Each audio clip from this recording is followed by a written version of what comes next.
बिहार में राहुल गांधी की वोटर अधिकार यात्रा के जरिए अपनी जमीन मजबूत करने में जुटी कांग्रेस की दिल्ली में मंगलवार को अहम बैठक हुई। कांग्रेस अध्यक्ष मल्लिकार्जुन खड़गे, लोकसभा में नेता प्रतिपक्ष राहुल गांधी, केसी वेणुगोपाल, अजय माकन जैसे कांग्रेस के दिग्गजों के बीच बिहार कांग्रेस के तमाम बड़े नेता मौजूद थे। बिहार कांग्रेस के अध्यक्ष समेत कुछ खास चेहरे इस मीटिंग में मौजूद थे, जिन पर सबकी नजरें टिकी रहीं।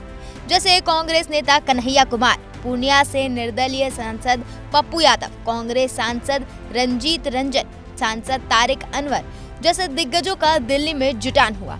इस मीटिंग में एक तरफ बिहार कांग्रेस अध्यक्ष राजेश राम और कई दिग्गज थे, तो दूसरी तरफ बिहार कांग्रेस प्रभारी कृष्णा अल्लावरू और कन्हैया कुमार भी मौजूद थे।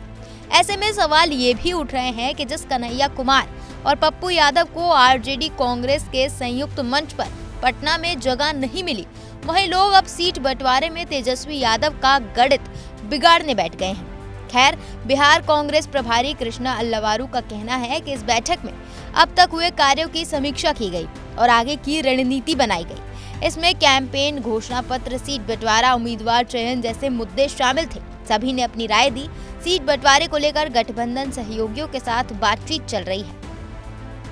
जी, आज बिहार कांग्रेस के सीनियर लीडरशिप के साथ कांग्रेस अध्यक्ष खड़गे जी और राहुल जी ने मीटिंग की। अभी तक जो काम हुआ है उस पर रिव्यू हुआ और आगे की रणनीति बनी, और रणनीति अलग अलग मामलों को लेकर चर्चा करने के बाद बनी। उसमें कैंपेन भी था, मैनिफेस्टो भी था, सीट शेयरिंग भी थी, कैंडिडेट सिलेक्शन भी था, और इन सब चीज़ों के बारे में डिस्कशन हुआ। अलग अलग लीडर्स ने अपनी राय रखी और मिलजुल के जो रणनीति बनी है उस पर हम आगे बढ़ने वाले हैं। सर, कितने सीटों पे बातचीत हुई? आप लोगों ने कौन सा सीट का लिस्ट राहुल गांधी खड़गे साहब के पास सौंपा? सीट शेयरिंग पे अलायंस पार्टनर्स के साथ डिस्कशंस चल रही हैं, और वो जैसे ही ख़त्म होंगी आपको पूरे डिटेल्स बता दिए जाएंगे। अभी के लिए मैं इतना ही कह सकता हूँ कि पॉजिटिव चल रही हैं, अच्छा प्रोग्रेस हो रहा है, और हमें लगता है कि समय रहते रहते हम एक अच्छी अंडरस्टैंडिंग गठबंधन के तमाम पार्टनर्स के साथ बना लें। गठबंधन में सबसे बड़ा पेंच सीट शेयरिंग का है, जिसे जितनी जल्दी सुलझा लिया जाए उतना बेहतर। मीटिंग के बाद कृष्णा अल्लावरू का कहना है कि गठबंधन के साथियों से बातचीत चल रही है, जितनी जल्दी हो सकेगा इसकी घोषणा कर दी जाएगी। महागठबंधन में जेएमएम और पशुपति पारस को लाने पर भी चर्चा हुई है। प्रयास ये हो रहा है कि जितना जल्दी हो पाए हम ज़्यादा से ज़्यादा क्लैरिटी लेके आएँ। इन चीज़ों में डेडलाइन रखना शायद हमेशा संभव नहीं रहता है, तो प्रयास तो ज़रूर है कि जल्दी से जल्दी हो जाए, बाकी देखते हैं। और कृष्णा जी, सीट शेयरिंग के अलावा बिहार कांग्रेस की कमेटियां अभी तक पेंडिंग है। अध्यक्ष बदल गए लेकिन अभी तक कमेटी नहीं आई है। आपके जो चुनावी कमेटियां होती हैं वो सब भी नहीं बना है, तो ये इसमें डिले क्यों हो रहा है? सीट शेयरिंग तो समझ में आता है कि अलग अलग पार्टियां हैं, पार्टी की अपनी कमेटियां क्यों नहीं बन पा रही, इसमें डिले क्यों हो रहा है? पार्टी में अलग अलग कमिटीज़ हैं, और उसमें से कुछ कमेटी आपको 1-2 दिन में अनाउंस होंगी, और बाकी कमिटीज़ जब भी हम तैयार होंगे वो अनाउंस हो जाएंगे। लेकिन अच्छी बात यह है कि कांग्रेस पार्टी का काम बिहार में रुक नहीं रहा है, तेज़ी से चल रहा है, और आने वाले दिन में और तेज़ी से आगे बढ़ेगा।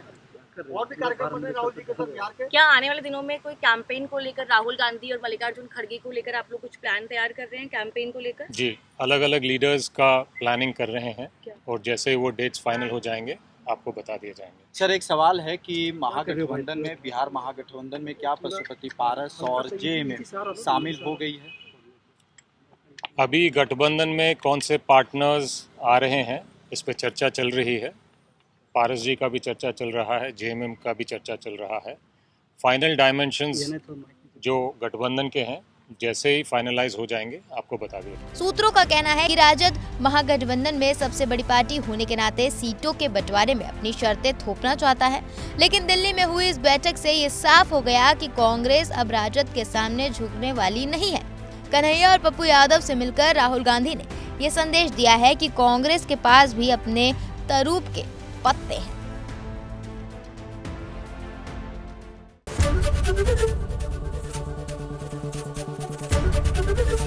एबीपी गंगा, खबर आपकी, जुबान आपकी।